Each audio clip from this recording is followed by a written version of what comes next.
5ই June 2025 উত্তরাখণ্ডের কোটদ্বারের police খবর পায় যে কাছের একটি গর্তে একটি মৃতদেহ পাওয়া গেছে। ঘটনাস্থলে পৌঁছে পুলিশ মৃতদেহটি তাদের হেফাজতে নেয় এবং ময়নাতদন্তের জন্য পাঠায়। প্রথম নজরে মনে হয়েছে কোনো ব্যক্তি সড়ক দুর্ঘটনার কারণে রাস্তার নিচে খাদে পড়ে মারা গেছে, কিন্তু ময়নাতদন্তের রিপোর্টে বলা হয়েছে যে ব্যক্তির শরীরে 18টি গভীর ক্ষত রয়েছে। বুকের হাড় এবং পেশিগুলি চূর্ণ বিচূর্ণ হয়ে গেছে। শরীরের অভ্যন্তরিত অঙ্গগুলি সম্পূর্ণভাবে ক্ষতিগ্রস্ত। অনেক রক্তক্ষরণও হয়েছে। এর অর্থ হল ঘটনাটিকে কেউ দুর্ঘটনায় রূপান্তরিত করার চেষ্টা করেছিল। তাহলে এই ব্যক্তির সাথে এটা কে করেছে? এটা বের করার জন্য যেই মানুষটির মৃতদেহ পাওয়া গেছে সে কে, এটা পুলিশের খুঁজে বের করার প্রয়োজন ছিল। এখন এখান থেকে পুলিশের অনুসন্ধান শুরু হয় এবং অনেক দিন কঠোর পরিশ্রমের পর পুলিশ কেবল মৃত ব্যক্তির সম্পূর্ণ তথ্যই খুঁজে পায় না, বরং তার হত্যার কারণ এবং খুনিকেও খুঁজে বের করে। এই মামলাটি ছিল একটি প্রেমের সম্পর্ক এবং 3 কোটি টাকার একটি বাংলো নিয়ে। এই হত্যাকাণ্ডটি কেবল একজন ব্যক্তির হত্যা ছিল না, বরং সম্পর্ক এবং বিশ্বাসেরও হত্যা ছিল। আমরা রীনা সিন্ধুর স্বামী হত্যা মামলার কথা বলছি। তাহলে সম্পূর্ণ গল্প কি? খুনি কে ছিল? খুনের কারণ কি ছিল?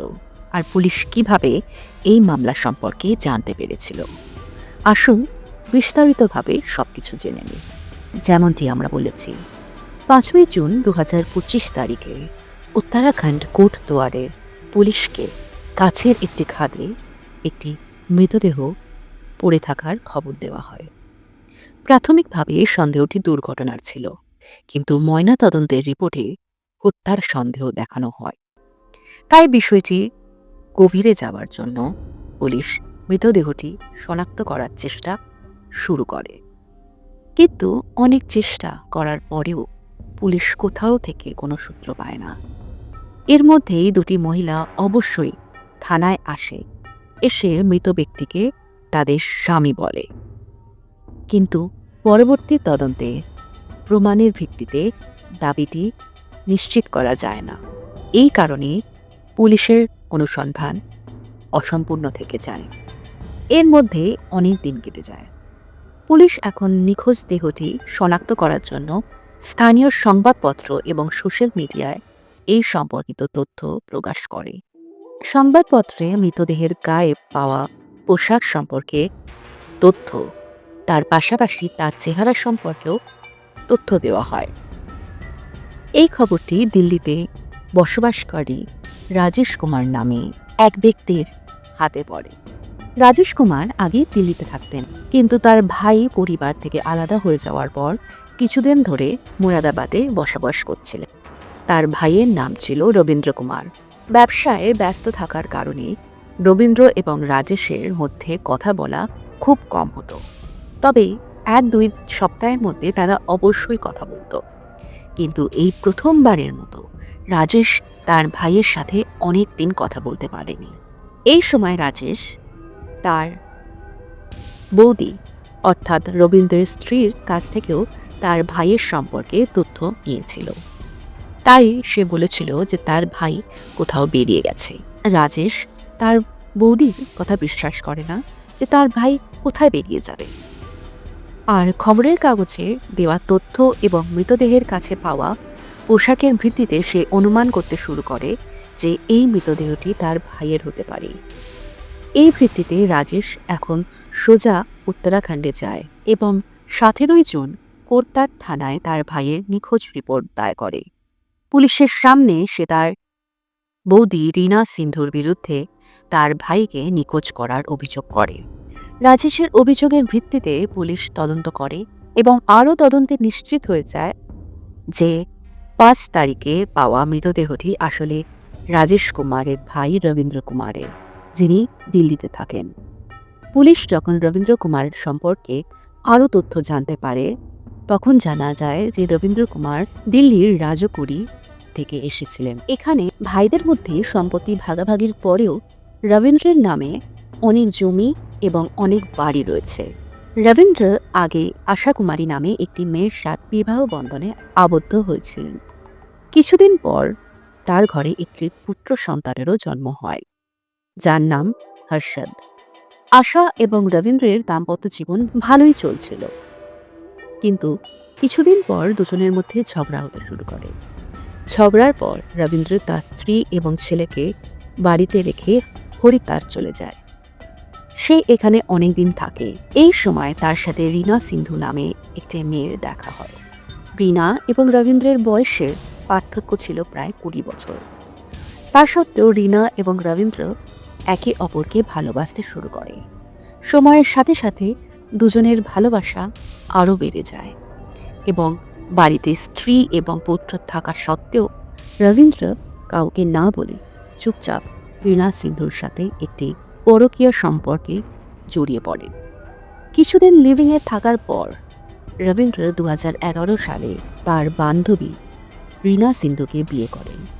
বিয়ের পর রীনা কিছুদিন ভাড়া বাড়িতে থাকেন, কিন্তু যখন সবাই এই বিয়ের কথা জানতে পারে তখন রীনা দিল্লি ছেড়ে অন্য কোথাও থাকার পরিকল্পনা শুরু করে। রীনা সিন্ধু মূলত উত্তরপ্রদেশের মুরাদাবাদের বাসিন্দা। এই কারণে তিনি তার স্বামী রবীন্দ্রকে মুরাদাবাদে একটি বাড়ি কিনতে চাপ দেয়। সেই সময় রবীন্দ্রের কাছে খুব বেশি টাকা ছিল না, তাই সে দিল্লির বাড়ি বিক্রি করে জমি বিক্রি করে মুরাদাবাদে একটি অভিজাত এলাকায় একটি খুব দামি বাড়ি কেনে। রীনা একজন ফিজিওথেরাপিস্ট ছিলেন। রবীন্দ্র যখন মুরাদাবাদে একটি বিলাসবহুল বাড়ি কেনে তখন রীনা একই বাড়ির নিচুতলায় একটি ফিজিওথেরাপি সেন্টার খোলে। প্রথম তলায় থাকাকালীন একটি বিউটি পার্লারও শুরু করে। এই দুটো ব্যবসা রীনার জন্য ভালো আয় করে দিত। এছাড়াও রবীন্দ্রের ব্যবসাও ভালো চলছিল।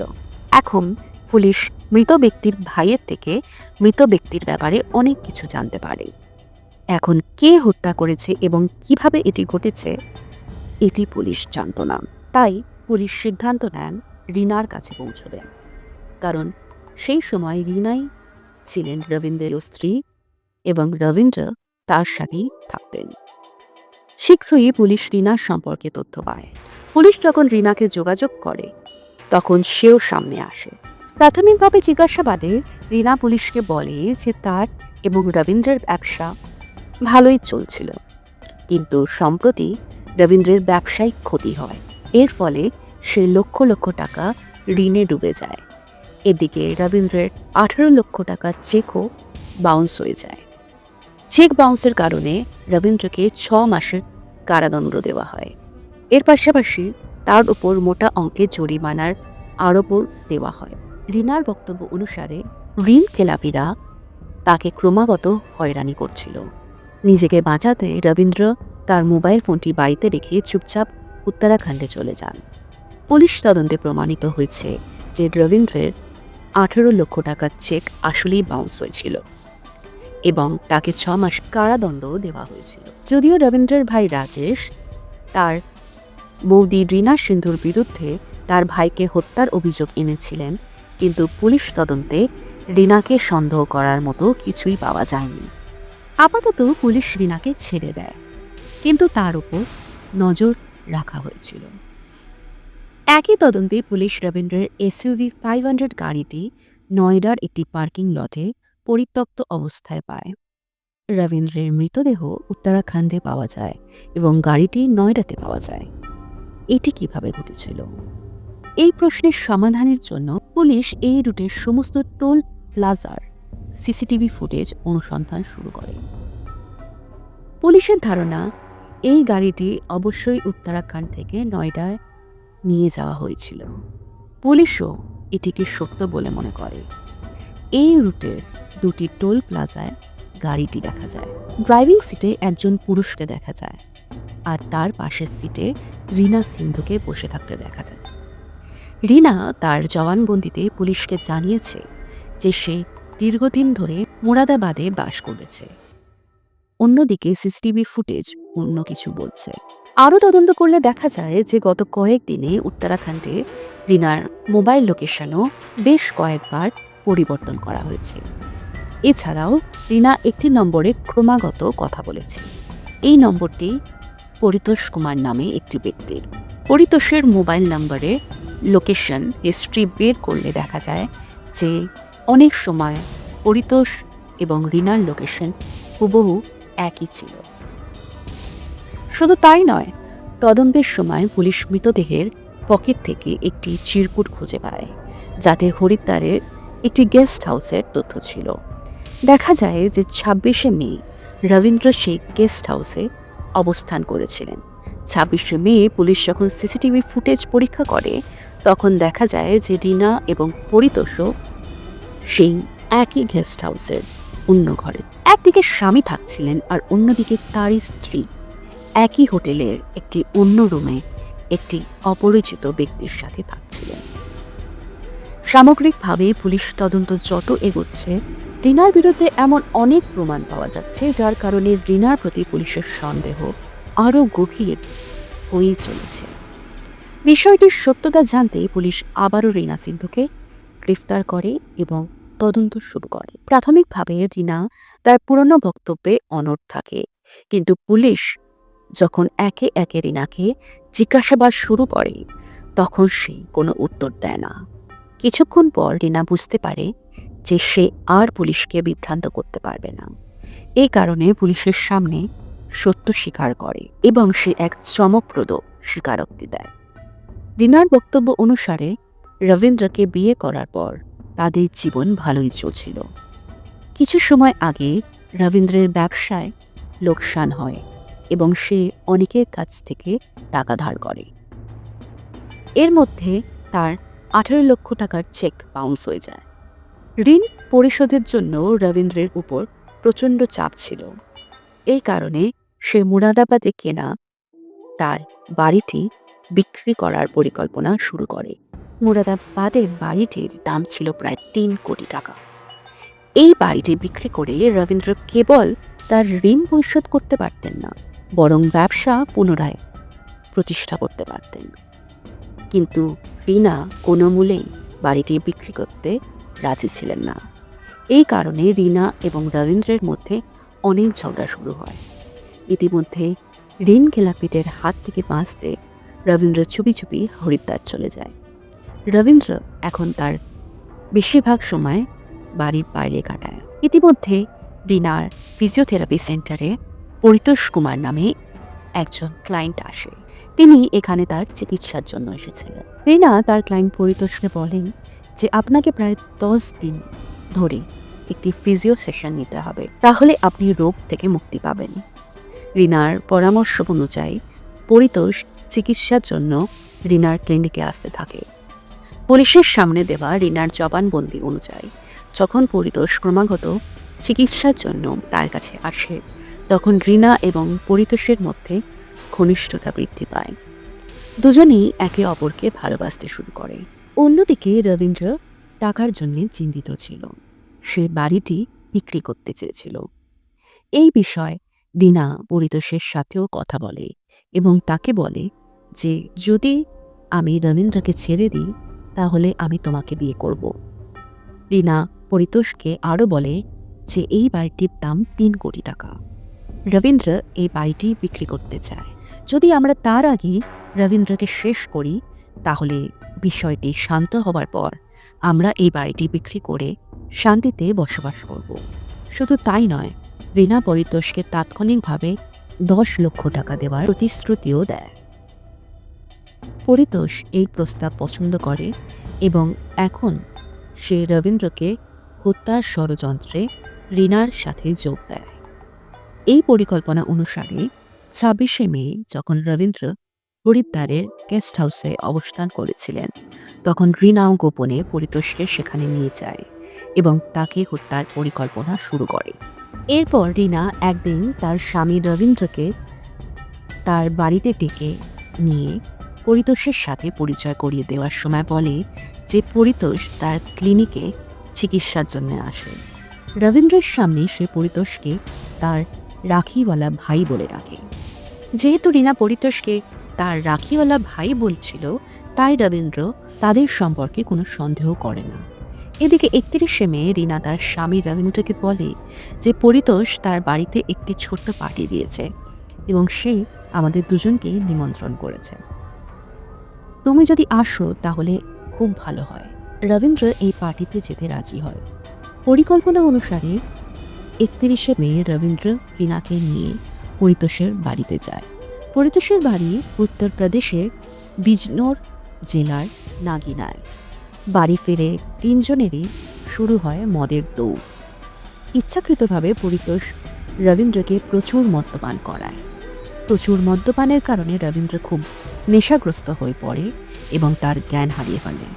তখন রিনা এবং পরিতোষের আসল খেলা শুরু হয়। পরিতোষ ঘরের ভেতরে রাখা একটি কোদাল বের করে রবীন্দ্রের বুকে ক্রমাগত আক্রমণ করে। এই সময় রিনা রবীন্দ্রের পা শক্ত করে ধরে রাখে।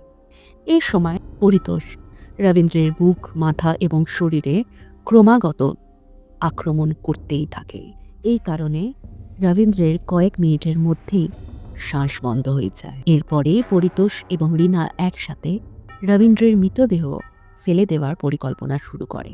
দুজনেই মৃতদেহ তুলে SUV 500-এ রেখে উত্তরাখণ্ডে নিয়ে যায়। দুদিন ধরে এই লোকেরা এক জায়গা থেকে অন্য জায়গায় ঘুরে বেড়ায়, কিন্তু তারা মৃতদেহ ফেলে দেওয়ার সুযোগ পায় না। অবশেষে পরিতোষ এবং রিনা উত্তরাখণ্ডের একটি ফাঁকা খাদের নিচে রবীন্দ্রের মৃতদেহ ফেলে দেয়। পুলিশকে বিভ্রান্ত করার জন্যে দুজনেই রবীন্দ্রের SUV গাড়িটি নয়ডার একটি নির্জন পার্কিং লটে রেখে পালিয়ে যায়। এরপর উত্তরাখণ্ড থেকে পুলিশ মৃতদেহটি পায় এবং নয়ডা থেকে SUV গাড়িটি। এই স্বীকারোক্তির পর রিনাকে গ্রেফতার করার পাশাপাশি পুলিশ পরিতোষ কুমারকেও গ্রেফতার করে। আদালতে দুজনকেই জেলে পাঠানো হয়। আপনারা নিশ্চয়ই ভাবছেন যে মুরাদাবাদে রবীন্দ্রের ৩ কোটি টাকার বাড়িটির কী হবে এবং বাকি সম্পত্তির কী হবে। তাহলে জানিয়ে রাখি, যদিও রবীন্দ্র রিনাকে বিয়ে করেছিল, তবুও তিনি বৈধভাবে বিয়েটি করেননি। তার কারণ তার প্রথম স্ত্রীকে সে তালাক দেয়নি, মানে ডিভোর্স দেয়নি। এই কারণে রবীন্দ্রের মৃত্যুর পর রবীন্দ্রের প্রথম স্ত্রী রবীন্দ্রের সম্পত্তি দখলের জন্য আদালতে দ্বারস্থ হয়েছিলেন এবং এখন আদালতি সিদ্ধান্ত নেবে যে রবীন্দ্রের আসল উত্তরাধিকারী কে হবে। বিশেষজ্ঞদের মধ্যে রবীন্দ্রের প্রথম স্ত্রী বেশিরভাগ সম্পত্তির দায়িত্বে থাকবেন। মামলার বর্তমান পরিস্থিতি সম্পর্কে কথা বলতে গেলে পরিতোষ এবং রিনা দুজনেই কারাগারে আছেন। পুলিশি তদন্ত এখনও চলছে এবং শীঘ্রই আদালতে মামলাটির শুনানি হবে। যদিও আদালত তাদের উভয়ের অপরাধের শাস্তি নির্ধারণ করবে, কিন্তু আপনাদের মতে এই মামলায় দোষীদের কী শাস্তি হওয়া উচিত এবং আসল দোষী কে, রবীন্দ্র না রিনা? কমেন্ট বক্সে আপনাদের জানান। আর যদি আমাদের প্রচেষ্টা আপনার পছন্দ হয় তাহলে এই ভিডিওটি লাইক এবং শেয়ার করুন। আর যদি এখন আমাদের চ্যানেলটিকে সাবস্ক্রাইব না করে থাকেন তাহলে দ্রুত আমাদের চ্যানেল ক্রাইম টিভি বাংলাকে সাবস্ক্রাইব করুন এবং বেল আইকনটি টিপে রাখুন। অপরাধ জগতের এরকম আরও গল্পের জন্য আমাদের সাথেই থাকুন।